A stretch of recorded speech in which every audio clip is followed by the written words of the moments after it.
একদম চুপ, কোনো খাবার হবে না। এমন ভাবে কথা বলতেছেন মনে হচ্ছে দুনিয়া জুড়ে আর কেউ কাজ করে না। হ্যাঁ, এই সামান্য একটু কাজ করে হাতে লেগে গেছে আর এখন হচ্ছে খাবার চাইতে আসছেন। কোনো খাবার নাই।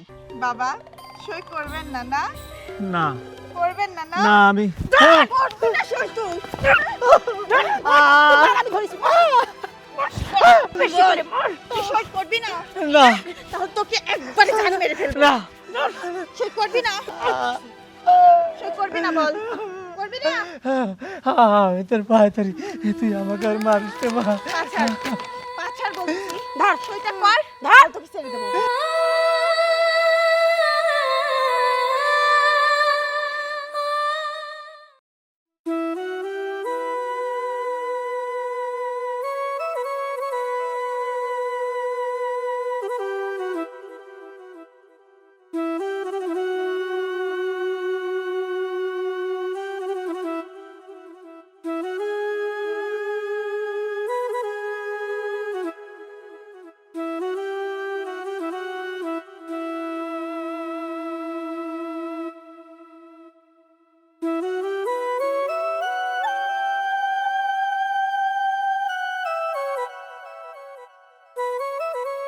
বাবা রে, আমার কয়টা টাকা ভিক্ষা দে না বাবা।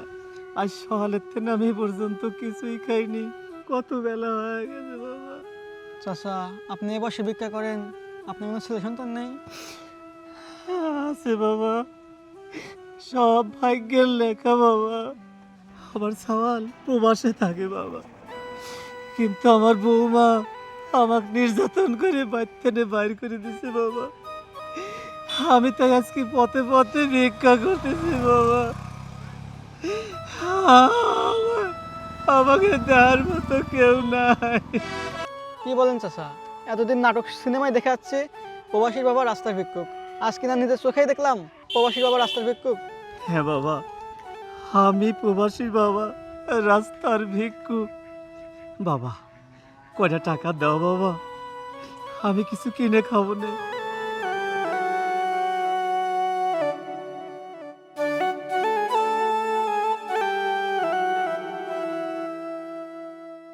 আচ্ছা বাবা, দোয়া করেন আমার জন্য। আল্লাহ তোমার মঙ্গল করুক বাবা।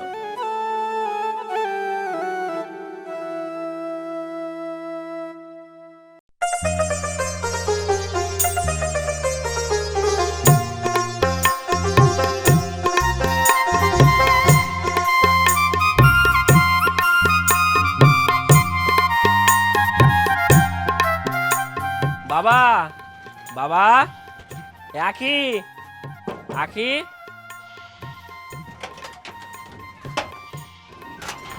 কেমন আছো?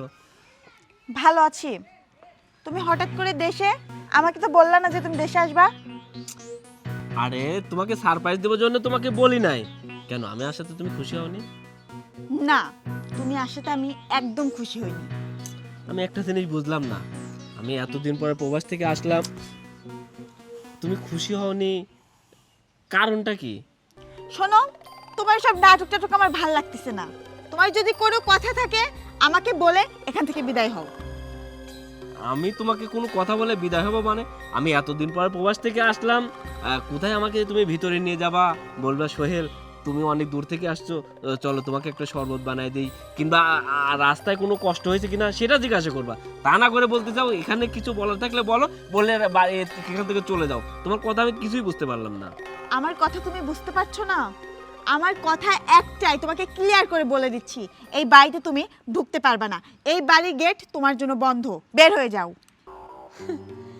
আমার বাবার বাড়ি, আমার বাড়ি, আমি ঢুকতে পারবো না সেটার মানে কি? আমার বাড়িতে আমি ঢুকবো? এটা তোমার বাড়ি ছিল, তোমার বাবার বাড়ি ছিল, কিন্তু তুমি হয়তো জানো না সোহেল, যে তোমার বাবা এই বাড়ি আর তোমাদের যত সয় সম্পত্তি আছে সবকিছু আমার নামে লিখে দিয়েছে। তাই আমার এই বাড়িতে আমি কাকে রাখবো না রাখবো সেটা আমি বুঝে নেব। আর আমি চাই না তোমার মতো লোক এই বাড়িতে থাকুক। তুমি বের হয়ে যেতে পারো। আখি, এটা তুমি কি বলছো? আমি তোমার স্বামী, আমার সঙ্গে তুমি এমন ব্যবহার করতে পারো না। আর তুমি কি বলছো আমার বাবা তোমাকে সমস্ত সম্পত্তি লিখে দিয়ে? আচ্ছা, আমার বাবা নয় তোমাকে সমস্ত সম্পত্তি লিখেই দিল, কিন্তু আমার বাবা কোথায়? তোমার বাবা কোথায় সেটা আমি জানি না, তবে তোমার বাবা এই সয় সম্পত্তিগুলো আমাকে লিখে দিয়েছে। লিখে দিয়েছে মানে? আর আমার বাবা কোথায়? আমার বাবাকে তুমি কি করছো? আমার বাবাকে তুমি কোথায় পাঠাইছো? এই শোনো, তোমার বাবা কোথায় গেছে না গেছে সেই খবর কি আমি নিয়ে বসে আছি? তোমার বাবার কোনো খবর আমি জানি না। আর আমার সামনে গলা উঁচু করে কথা বলার চেষ্টা করবে না, বের হয়ে যাবে বাড়ি থেকে। আখি, তুমি একটা জিনিস মনে হয় ভুলে যাচ্ছ, আমি তোমার স্বামী। আর এটা আমার বাড়ি, আমার দাদার সম্পত্তি, আমার বাবার সম্পত্তি। আমার বাবার সম্পত্তি থেকে আমাকে তুমি ঘাড় ধাক্কা দিয়ে বাড়ি থেকে বের করে দেওয়ার হুমকি দিচ্ছ। তুমি ভুলে যাচ্ছ আমি তোমার স্বামী, আর আমি একজন প্রবাসী। প্রবাস থেকে অনেক টাকা ইনকাম করে আমি তোমার নামে পাঠাইছি, তোমার অ্যাকাউন্টে পাঠাইছি। আর তুমি কি বলছো? এই বাড়ি থেকে চলে যাইতে বললেই আমি এই বাড়ি থেকে চলে যাব?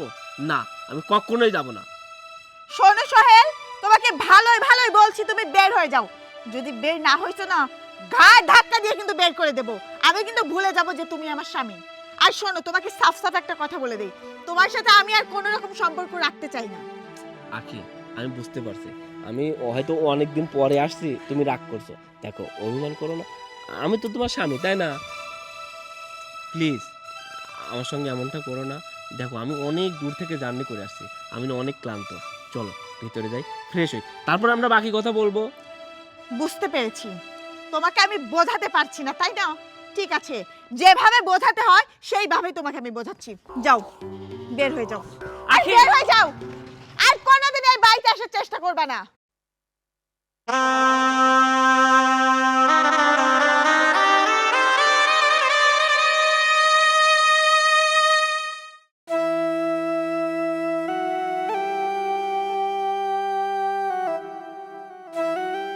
আমারে কিছু ভিক্ষা দেন গো।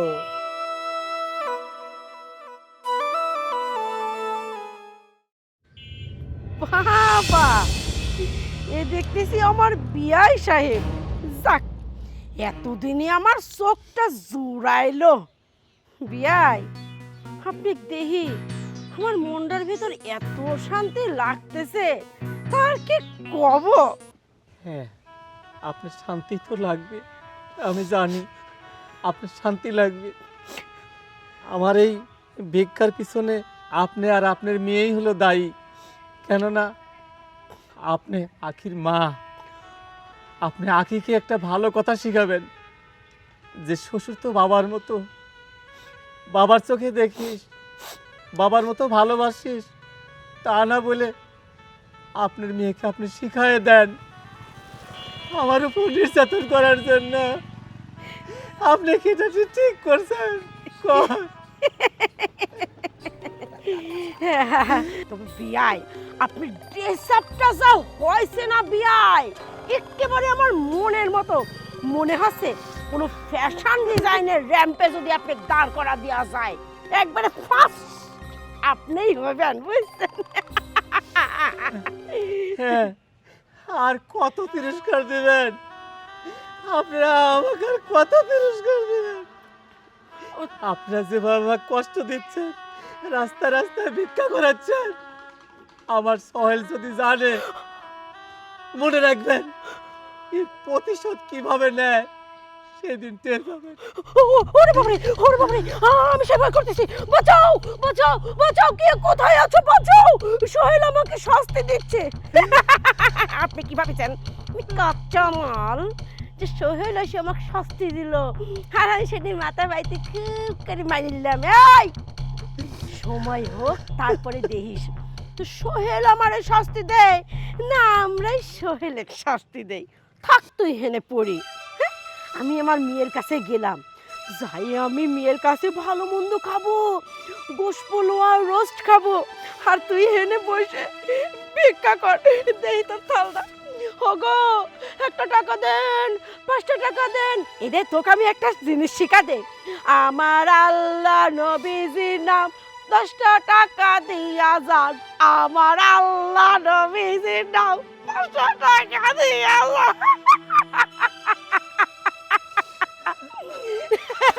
দেখবো মেলা টাকা বাবু। দেখি, তুই আমার কথা শোন, আমার কথা যত শুনবো তত তোর আখেরে লাভ হবে, বুঝছিস? গেলাম। থাক। আল্লাহ গো, তুমি দিয়াছো না, মরে গেছো তুমি।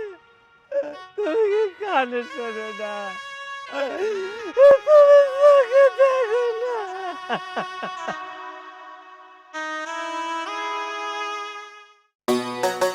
আখি আখি কে? কিরে মাখি মা, কেমন আছো তুমি?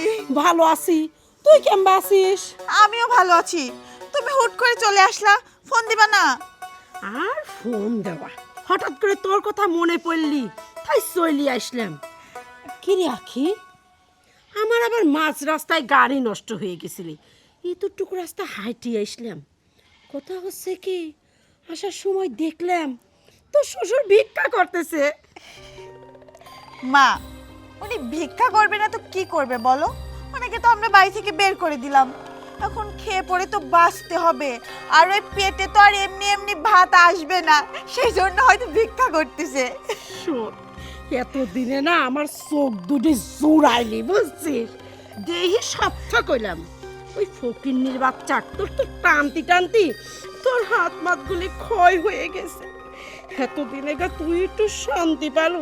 আহা, শোন, এতদিন পরে এত বড় একটা কাম করতে পারি, মনে কর যে জানের তো শান্তি লাগতেছে। মা, অনেক হয়েছে, অনেক দূর থেকে আসছো, চলো দুইজনে ঘরে গিয়ে তারপর দুই মা বেটি মনের আনন্দে গল্প করব। আর রান্না বান্না করতে হবে না, তুমি এতদিন পরে আবার আসলে। চলো চল যাই।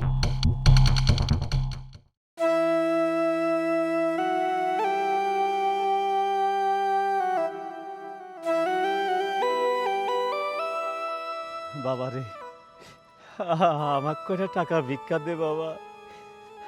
আজ 2 দিন ঠিক মতো খাবার পারেনি বাবা। আল্লাহ তোমার মঙ্গল করুক বাবা, আল্লাহ তোমার মঙ্গল করুক। তুমি জ্বালাইয়া গেলা। আরে সোহেল, তুই বিদেশ থেকে কখন আসলো? আমি তো আজকেই বাড়িতে আসছি। তুই বাড়িতে আইছিস, বাড়িতে যাবার দেহেনে বসে রয়েছিস কে? তুই জানিস আমার সঙ্গে কি ঘটনা ঘটছে? আমি প্রবাস থেকে বাড়িতে আসলাম, কিন্তু আমার বউ আমার বাড়িতেই ঢুকতে দিল না। আমার বউ বলছে আমার বাবা নাকি তাকে সমস্ত সম্পত্তি লিখে দিয়ে এই বাড়ি ছেড়ে চলে গেছে। এখন এই বাড়ির মালিক আমার বউ। আমি একজন প্রবাসী, এত কষ্ট করে টাকা পয়সা উপার্জন করছি, বিদেশ থেকে লক্ষ লক্ষ টাকা পাঠাইছি, অথচ আজ আমি আমার বাড়িতেই ঢুকতে পারলাম না। আমাকে ঘাড় ধাক্কা দিয়ে বাড়ি থেকে বের করে দিচ্ছে। সোহেল, আমি তো আগেই মানা করেছিলাম যে এই মেয়ে বিয়ে করিস নে। তো কথাই আছে না, মা গুনে ঝি। মাও তো ভালো না, মা তো হচ্ছে খানে দজ্জাল, দজ্জাল করলেও ভুল হবে, বুঝছিস? আমি তো সেটা বুঝতে পারি নাই। আমি ভাবছিলাম মানুষ ইহংকালে যেমনই থাকুক, বিয়ের পরে পরিবর্তন হয়ে যায়। আর ও আমাকে বলছিল ও আমাকে অনেক ভালোবাসে। শুধু তাই না, ও আমাকে বলছে আমার বাবাকে সেবা যত্ন করবে, আমার বাবাকে দেখে শুনে রাখবে। কিন্তু আমার বাবাটা কোথায় সেটাই আমি জানি না।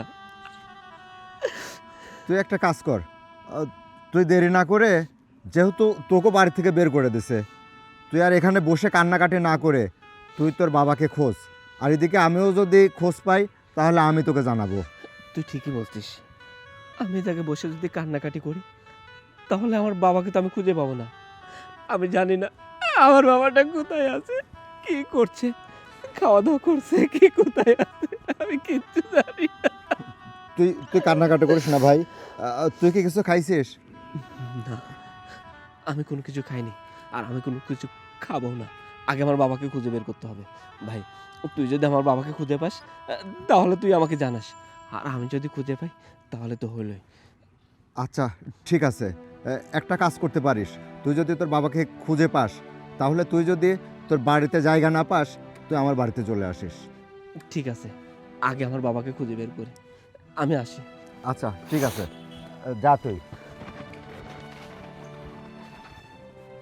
হ্যালো, শোন, সোহেলের আব্বাকে যে জায়গায় দেখবি সঙ্গে সঙ্গে কিন্তু আমার খবর দিবি। হ্যাঁ।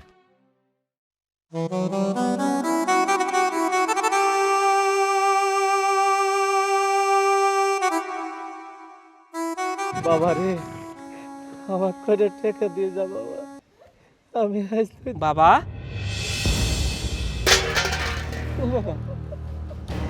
ছয়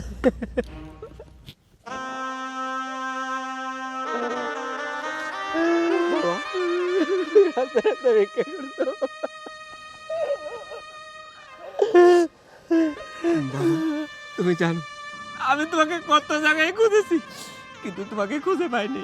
কিন্তু এই অবস্থায় তোমাকে দেখতে হবে সেটা আমি ভাবতেও পারিনি। এখন প্রবাসীর বাবা রাস্তা রাস্তায় ভিক্ষা করছে, সবাইকে বলছে আমাকে 5টা টাকা দেন, আমাকে 10টা টাকা দেন, আমি কিছু খাবো। কিন্তু কেন বাবা? বাবা তুমি নাকি তোমার যা অর্থ সম্পদ ছিল সব তোমার বৌমার নামে রেজিস্টার করে দিছো। হ্যাঁ বাবা, তোর বউ আমার কাছ থেকে জোর করে সব কিছু রেজিস্ট্রি করে নিয়ে নিছে। হ্যাঁ, তুই প্রবাসে যাওয়ার পর আমাকে যে কত শাস্তি দিছে বাবা, ঠিক মতো খাইতে দেয় না, আমার পরনে একটা ভালো পোশাক দেয়নি, দিন রাত শুধু আমার উপর নির্যাতন করেছে বাবা তোমার সাথে কি এমন হইলো, কি এমন করলো যে তুমি সবকিছু রেজিস্টার করে দিলা? বাবা আমাকে সব বলে ভালো বাবা। হ্যাঁ, তাহলে তুই শুনবে? হ্যাঁ বাবা। হ্যাঁ শোন।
বৌমা, বৌমা, ও বৌমা।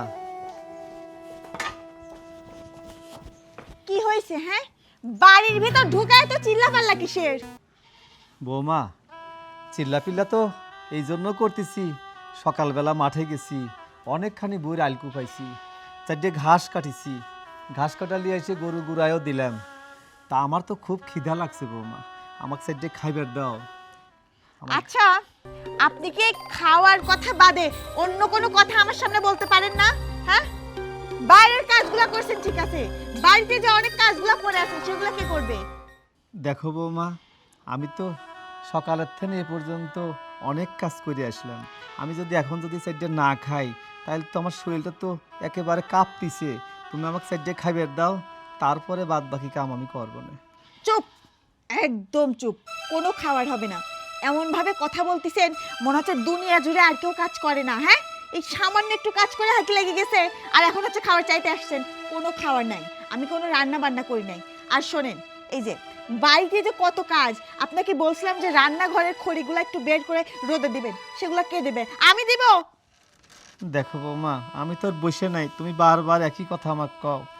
আমি তো কোনো সময় বসে থাকিয়ে খাই না, আমি তো কাম করেই খাই। এখন আমি যে কাম করবো, আমার হাত পা কাঁপতিছে, এখন কি করে করি কও? কি করে করবেন সেটা তো আমি দেখবো না। আপনি কাজ করতে করতে প্রয়োজনে মরে যাবেন, তবুও আমি যে কাজ দিব সে কাজগুলো আমার কমপ্লিট চাই, মানে চাই। যান গিয়ে কাজগুলো করেন, কাজগুলো করার পরে যদি আমি মনে করি খাইতে দিব তাহলে দিব, তাছাড়া কোনো খাবার নেই। যান এখান থেকে, গিয়ে কাজগুলো সারেন। আচ্ছা বৌমা, আমি যাচ্ছি। মারে, তুই যে এত বোকা আমি আগে জানতাম না। কেন মা, আমি আবার কি করলাম বোকামি? কি করলো মানে? যেই বাড়ি থাকবো সেই বাড়িতে একবার রাজত্ব করব। তুই কি এই বাড়িতে রাজত্ব করবি চাস নাকি তাই কর? মা, রাজত্ব তো করতেই চাই, আমারও তো ইচ্ছা জাগে যে এই সংসারের সমস্ত কিছু দায়িত্ব আমার উপরে আসবে, কিন্তু ওই যে আমার শ্বশুর, ওই বুড়াটার জন্যই তো কিছু করতে পারি না। তোর কি মনে হচ্ছে বুড়ার হেনতেন হাত পাতি সব চালু আর তোকে আরামসে দিয়ে দিলি? শোন, সংসারের রাজত্ব পাওয়া না এত সুজালা, বুঝছিস? ওইটি সিনায়ে নেওয়া লাগে। সেটা কিভাবে আমি সিনাই নেব মা? আমি তো অনেক চেষ্টা করি, কিন্তু কিছুতেই কোনো উপায় মেলে না। ও তো মিলবে ওলা, কারণ তোর ঘটে তো কোনো বুদ্ধি নেই, গোবর পুরা। তোর বাপের ছেলে ওইরকম গোবর পুরা, বুঝছিস? তুই হয়েছিস তোর বাপের মতো। যদি আমার মতো শয়তানি মাথা কিসগিস কিসগিস করতি তাহলে ঠিকই পারতো এতদিনে। মা, তুমি কি বলতে চাচ্ছ একটু খোলাসা করে বলো তো, আমার এই ঘুরানো পেঁচানো কথা বুঝতে অনেক কষ্ট হয়। শোন, রাজত্ব পাতি হইলি না, যদি আপসপ না হয় তোর খপ করে ধরা লাগে, বুঝছিস? খপ করে ধরে তারপরে নিয়ে নেওয়া লাগে। শোন, কয় না যেটা হয় না কলে তা করো বলে, বুঝছিস? কলে না হলে বলে করা লাগবে। তোর শ্বশুর দিবির চাবিরা তুই জোর করে সিনালে। জোর করে কিভাবে নেব মা? তোমাকে সে কখন থেকে বলছি, একটু ভালো করে আমাকে বুঝিয়ে বলো। আমার দিকে আগায় আয়, কেউ আবার শুনবি।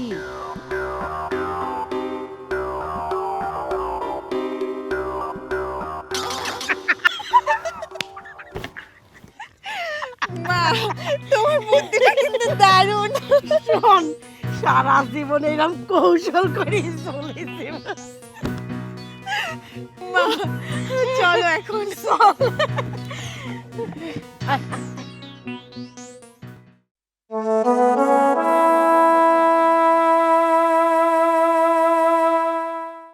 বাবা, এখানে আপনি কি করছেন? মারে একটু বসে আছি। ও বিয়াই, মনটা তো খারাপ কে? শরীরটা বেশি ভালো নাই বিয়েন, তাই ও। শরীর ভালো না থাকলে মনও তো খারাপ হয়। আসলে আপনার বয়সে কত মানুষ মরে মরে গেছে, তাও যে ভালো আপনি বাইসে রয়েছেন। করছে বিয়াই, আম্বা করে মন খারাপ করে থার কি দরকার? সারা দিন কুদে বেড়ায় কাম করবেন, শরীর ভালো থাকবে। এক ফুটা কাম করে এসে একবার ঝিমি পড়েন, ঝিমি থার কি আছে? বিয়েন, শরীরে যদি না পারে এমনি এমনি ঝিমানি আসে। শরীরটা ভালো নাই, আর কত কাজ করব জানেন তো, শরীর ভালো নেই। বাবা, আপনি যে এত কাজ করেন এটা আমারও আর সহ্য হয় না। সেই জন্যই তো আপনার কাজ বন্ধ করার জন্য আমি আর আমার মা একটা ব্যবস্থা করেছি। ওই কাজটা যদি আপনি করেন না, আপনার আর কখনো কাজ করতে হবে না। কি মা, কি? ও বিয়াই, আমি করছি শোনেন। হয়েছে কি, আপনি তো বুড়ি হয়ে গেছেন, সোহেল রয়েছে প্রবাসে। এখন যদি কেউ কেলে জারি করিয়া আসি, ধপ করে আপনি চোর করে ধরি, এই সয় সম্পত্তিগুলো যদি লেহি নেয়, আরে আল্লাহ, আমও গেল সালাও গেল। আপনার সওয়াল সব সম্পত্তির তেনে একবারে বঞ্চিত হয়ে যাবে। তার জন্য আমি আর আমার মেয়ে একটা বুদ্ধি করেছি, বুঝছেন? হ্যাঁ, কি বুদ্ধি, কি করেছেন? আপনি সুন্দর হাতখান দিয়ে কুটুস করে একটা দলিলে সই দিয়ে দিবেন, তাতে কি হবে, সব সহায় সম্পত্তি সোহেলের হয়ে যাবে। বুঝতে পারছেন আমার কথা? বাবা, এই যে আমরা সবকিছুর ব্যবস্থা করেই নিয়ে আসছি, নেন একটা সিগনেচার করে দেন। না মা, আমি তো দলিলে সই দেব না। বিয়াই, যা করছিলাম সব আপনার ভালোর জন্যই করছিলাম, আপনার তাতে ভালোই হবে। মানে আগাতে দলিল খেন বাবা, সই করে দেন, সই করে দেন। না, আমি সই করব না। ও, আপনি তো আবার সোজা কথা লোকিলা, সোজা পথে চলবেরই পারেন না, বুঝছেন? সারা জীবন আঁকা বাঁকা চলে চলে অভ্যাস, আপনি আবার ভালো পথে চলবেন কি করি? মারে, তুমি কিছু করবো না, আমি করে দেব। মা, আমি চাই না তোমার মেয়ে থাকতে তোমার কেন এত কষ্ট করতে হবে। ধরো বাবা, সই করবেন না? না না, করবেন না? না না, আমি করবো না সই তুই। বেশি করে মার। তুই সই করবি না? না, তাহলে তো তোকে একবারে জান মেরে ফেলবো। না সই করবি না? হ্যাঁ? সই করবি না? না আমি সই করবো না। মার আরে মার। সই করবি না? ভালো ভালো বলছিস, এটা করে দে। তোরই ভালো হবে। মারে তুই আমাকে মারিস নি, তোর পায়ে ধরি মা। তুই আমাকে মারিস না। সইটা করে দে। সই করবি না বল? করবি না? আমি তোর পায়ে ধরি, তুই আমাকে আর মারিস না মা। পাছাড় বলছি। ধর সইটা কর। ধর তোকে ছেড়ে দেবো। ধর আয় ধর। সই কর। আরে কর না। এখানে সই কর।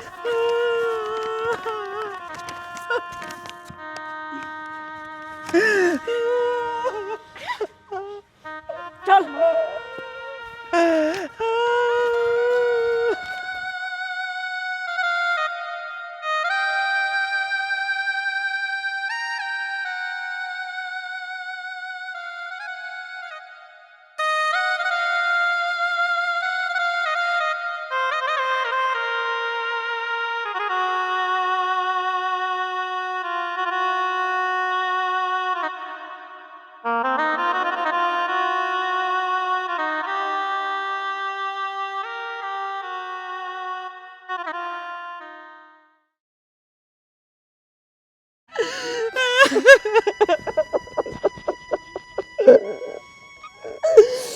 বাবা, আমি যখন প্রবাস থেকে আসলাম বাড়িতে ঢুকতেই আকি বলল ওই বাড়িতে আমার কোনো কিছুই নেই, বাড়ি ঘর অর্থ সম্পদ সব নাকি আখি। এমনকি আমি প্রবাস থেকে এত কষ্ট করে টাকা পাঠাইছি সেই টাকাও নাকি তার অ্যাকাউন্টে যে টাকা পয়সা আছে আমাকে কোনো টাকা পয়সা দেয়নি। শুধু টাকা পয়সা কেন, আমাকে ওই বাড়িতেই ঢুকতে দেয়নি, আমাকে দূর দূর করে ওই বাড়ি থেকে তাড়িয়ে দিছে। বাবা, তুমি আমার সঙ্গে বাড়িতে চলো, আমার বাড়ি আমার ঘর, আর আমাকে এই বাড়ি থেকে বের করে দিছে। আমি এর প্রতিশোধ নিব, প্রয়োজনে হাইকোর্টে যাব, আপিল করব, উকিল ধরব, যেভাবেই হোক এই অর্থ সম্পদ আমি ফিরিয়ে নেবই। বাবা, তুমি আমার সঙ্গে চলো। চল বাবা চল।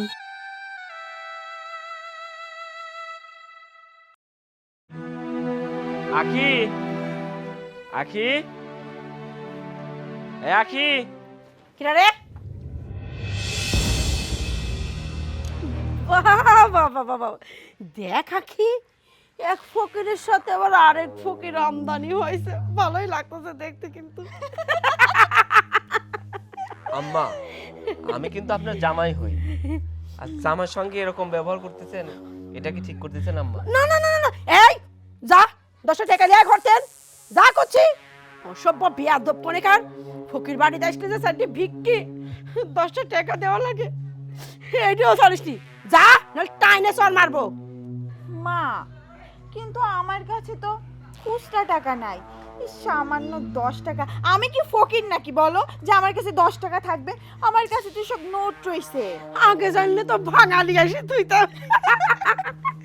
আখি, দেখো, আমি তোমার স্বামী আর ইনি আমার বাবা, মানে তোমার শ্বশুর। তুমি আমাদের সঙ্গে এমন ব্যবহার কেন করতেছো বলো? যাই হোক, আমাদের মধ্যে যে ভুল বোঝাবুঝি হয়েছে, তুমি আমার সঙ্গে যে ব্যবহার করছো আমি সেটা কিছু মনে করিনি। যাই হয়েছে, চলো ভিতরে চলো। ওরে বাবা রে, কোন আস পর্দায় কয় ভিতরে চলো। এই ফকিন্নির বাচ্চা ফকিন্নি, এই তোরা এই বাড়ির ঢোকার সাহস কোনদিন পাইছি? এই এতক্ষণ হাসি হাসি কথা করছি মনে করে বন্ধু মনে করি যাও আমারে? হ্যাঁ, হাসি হাসি কথা করছি তাই বন্ধু মনে করি যাও? এই বাড়ির ঢোকার সাহস কোনদিন হইলো? এই ধরতে বাইকে দে। দেখেন আম্মা, আপনি কিন্তু বেশি বাড়াবাড়ি করতেছেন। আপনি আমাদের ঘাট ধাক্কা দিয়ে বের করে দিতে বলতেছেন মানে? এই ছোট লোকের বাচ্চা, আমার মায়ের মুখের উপরে কথা বলিস? এই তোদেরকে ঘাট ধাক্কা দিয়ে বের করবে না তো কি করব? তোদের কি লজ্জা শরম বলতে কিছু নাই যে তোদের দুইটাকে বাড়ি থেকে বের করে দেওয়া হয়েছে, তারপরও আবার এই বাড়িতে এসেছিস? আখি, তোমরা যতই আমাদের ঘাট ধাক্কা দিয়ে বাড়ি থেকে বের করে দাও, এই বাড়ি ছেড়ে আমরা যাব না। আমাদের বাড়ি, আমরা এই বাড়িতে থাকবো। থাকবি তাহে জামাই বাবা যে কোন অধিকারে এই বাড়িতে আপনি থাকিবেন? এই বাড়িটা কি আদৌ আপনাদের আছে? এই বাড়ি আপনার বাবার কাছ থেকে আমরা লিখে নিয়েছি, বুঝতে পারছেন জামাই বাবাজি? পাগল হয়ে গেছে, তাই সেটাই পাগল হয়ে গেছে। আম্মা, পাগল আমি হইনি। আমি যে কথাগুলো বলবো, কথাগুলো শুনে আপনাদের নিজেরকেই পাগল মনে হবে। কারণ এই বাড়ির মালিক আমি। আমার বাবা আদেও কোনোদিন এই বাড়ির মালিক ছিল না।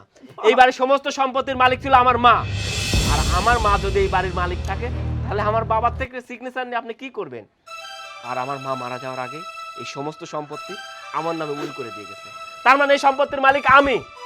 আর আমার বাড়ি থেকে আমাকেই বের করে দিচ্ছে।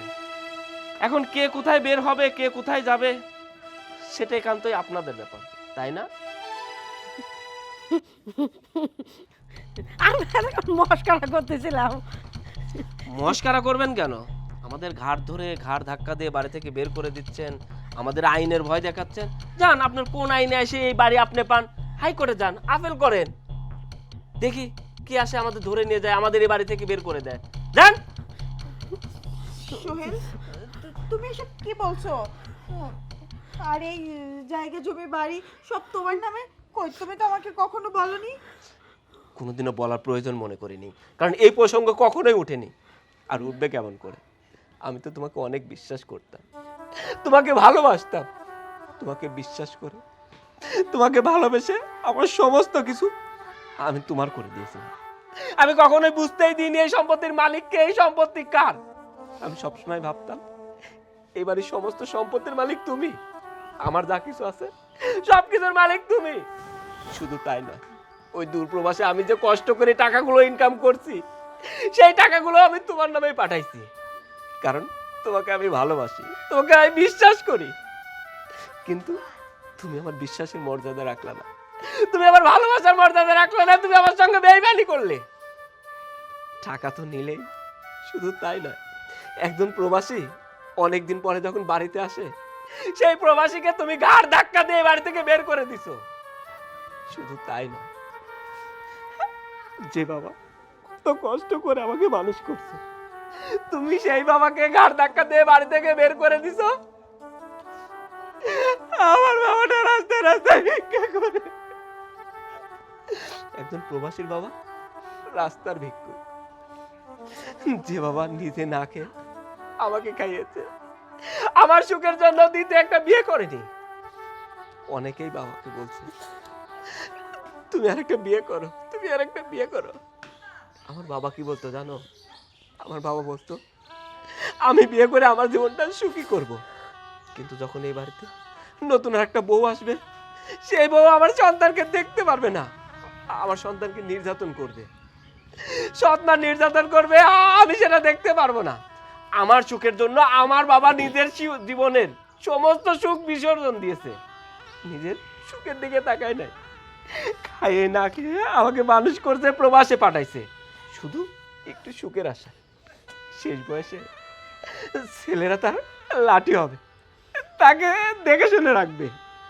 কিন্তু আমি আমার বাবাকে সুখী করতে পারিনি, আমি আমার বাবাকে সুখী করতে পারিনি।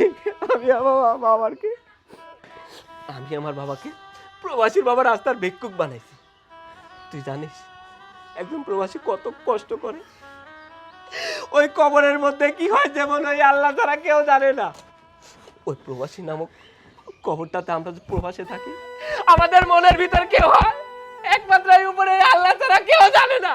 একজন প্রবাসী কত কষ্ট করে, কতটা স্যাক্রিফাইস করে শুধু পরিবারের সুখের জন্য, পরিবারকে ভালো রাখার জন্য। আমি আমার বাবাকে ভালো রাখার জন্য এত কষ্ট করছি, আর সেই বাবা যেহেতু রাস্তায় রাস্তায় ভিক্ষা করছে, আর এজন্য দায়ী তুই আর তোর মা। তাই তোদের দুজনকেও আমি এই বাড়িতে রাখবো না। তোদের দুজনকেও ঘাড় ধাক্কা দিয়ে বাড়ি থেকে বের করে দিবা, রাস্তায় একটা থালা নিয়ে ভিক্ষা করবি। তখন বুঝতে পারবি একটা মানুষ কতটা অসহায় হলে মানুষের কাছে যে হাত পাতে, বাবা আমাকে 5টা টাকা ভিক্ষা দাও, আমাকে 10টা টাকা ভিক্ষা দাও, আমি সারাদিন কিছু খাইনি। তখন তোরা বুঝতে পারবি, তখন তোরা বুঝতে পারবি রাস্তায় রাস্তায় ভিক্ষা করলে কতটা কষ্ট হয়। তোরা একদম প্রবাসীর টাকা দামি দামি গহনা পরিস, দামি দামি শাড়ি পরিস, সুন্দর করে খাওয়া দাওয়া করে পরিপাটি হয়ে চলিস। আর সেই প্রবাসীর বাবা রাস্তায় রাস্তায় ভিক্ষা করে। যাই হোক, তোদের এত কথা বলে তো লাভ নেই, তোরা তো মানুষ না, তোরা মানুষ রূপের জানোয়ার। বাবা, ভিক্ষার থালাটা আমার কাছে দাও, ধর। চল, এলে ভিক্ষার থালা, এলে নাটি, যা রাস্তায় রাস্তায় ভিক্ষা কর। সোহেল, তুমি আমাকে মাফ করে দাও বাবা। আমি তো আপনার মেয়ের মতো। আমি যদি আপনার মেয়ে হইতাম, আপনি কি আমাকে এভাবে বাড়ি থেকে বের করে দিতে পারতেন? আমার ভুল হয়েছে বাবা, আমাকে ক্ষমা করে দেয়। সাহেল, ও ছোট মানুষ, ভুল করতেই পারে। আমি ওকে আল্লাহর রাস্তায় ক্ষমা করে দিচ্ছি, তুই ওকে ক্ষমা করে দে। ও বাড়ির বউ বাড়িতে থাক। আর এই যে তোর শাশুড়ি, এই সব নষ্টের মূল, একে ঘাট ধরে বাড়ি থেকে বের করে দে। ও কোনোদিন যেন এই সীমানায় না আসে, ওর মুখ যেন কোনোদিন না দেখি। হ্যাঁ বাবা, তুমি যেহেতু তোমার বৌমাকে ক্ষমা করে দিছো, আমিও ক্ষমা করে দিলাম। আর আপনাকে বলি, আপনার ফাদ্দার কখনো আমার বাড়ির ত্রিসীমানায় পাড়া দিবেন না। আর কখনো যেন আপনার সাইডে এই বাড়িতে না পড়ে। আপনি যদি আর কোনোদিন এই বাড়িতে আসেন, সেদিন সত্যি সত্যি আপনার মেয়েকে আমি তালাক দিয়ে দেবো। মা, দাঁড়িয়ে আছো কেন? তুমি কি চাও তোমার মেয়ের সংসারটা নষ্ট হয়ে যাক? না রে মা, আমি চাইনি, আমি চলে গেলাম, তোরা ভালো থাকিস। চল বাবা, চল ঘরে চল।